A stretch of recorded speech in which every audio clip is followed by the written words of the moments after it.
Bem, pessoal, vamos de BTC no fim de tarde dessa terça-feira, 12 de setembro, agora na Espanha, 21 horas e 57 minutos, no Brasil, 16 e 57 da tarde. Gente, aqui no semanal, ancorado pela MM200, que é essa linha laranja aqui, e a EMA200, que é a média móvel exponencial de 200 períodos, que é essa linha magenta, acabou revelando que foi a EMA 200 que guiou essa corretiva. A BTC travou aqui na altura da EMA 200. Então, no final, a gente fez uma onda 1, 2, 3, 4, 5 no semanal. Fizemos o topo da onda 5 impulsiva em 31.804. E com certeza a gente deve estar fazendo A, B e C. Pela teoria de Elliott, os ativos de renda variável, eles se mexem, se deslocam em 5 ondas impulsivas ou corretivas e A, B e C lateralizadas. Então é bem provável que agora a BTC vá, é provável que ela protagonize agora uma onda B, que leve ela para um patamar de 30 mil dólares, depois uma onda C, que acabe estabilizando ali num patamar de 27, talvez 28 mil dólares. Na projeção aqui no semanal, a nebulosidade esverdeada segue ostentando uma belíssima espessura, o que denota que os compradores ainda estão no controle da BTC.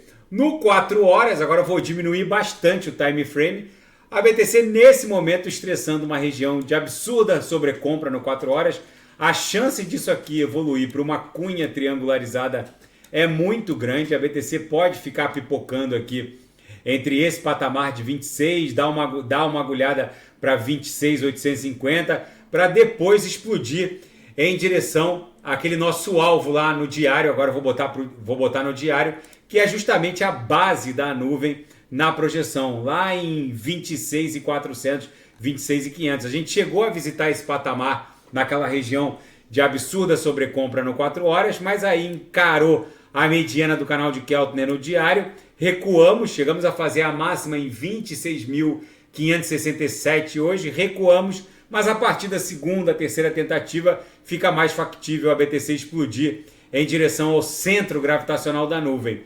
O que segurou então a BTC nessa corretiva foi com certeza a EMA 200, que está guiando esse desdobramento ondulacional de Elliott em 5 ondas impulsivas e A, B e C. Então a BTC vai acabar acumulando aqui num patamar próximo entre 28, 27 mil dólares e 30 mil dólares, provavelmente desenhando uma cunha também no semanal para em algum momento explodir em direção a 40 mil dólares. Isso pode acontecer também a partir dessa pernada impulsiva, deve formar um pullback que é a onda C, para depois buscar o patamar de 40 mil dólares.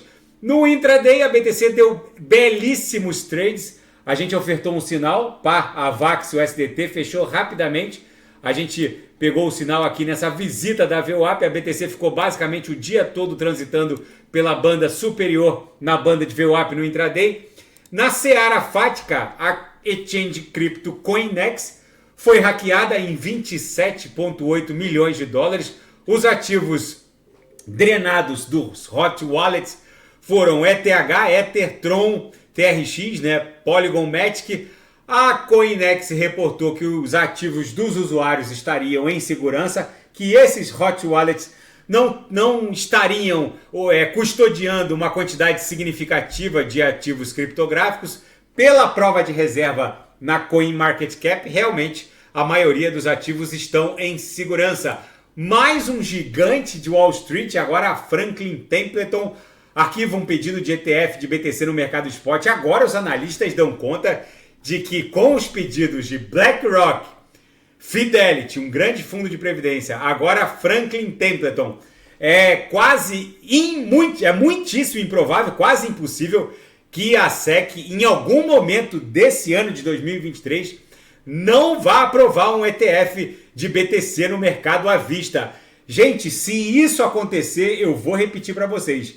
Se a SEC aprovar um ETF de BTC no mercado à vista, que é um grande pavimento para gigantes institucionais como fundos de previdência dos países ricos, que é onde está 80% da grana do planeta, é muito provável que a BTC acabe respeitando aquele vaticínio do Ray Dalio, que a BTC não vai ficar por mais de 100 dias abaixo do seu último all-time high se um ETF de BTC no mercado spot for aprovado. Não é só o Ray Dalio, vários outros analistas dão conta de que não vai ter BTC para todo mundo, só existem 21 milhões de bitcoins e com uma estrada dessa legal pavimentada para os grandes institucionais aportarem, não vai ter jeito, a BTC vai ficar pressionada e vai romper fácil os 69 mil dólares.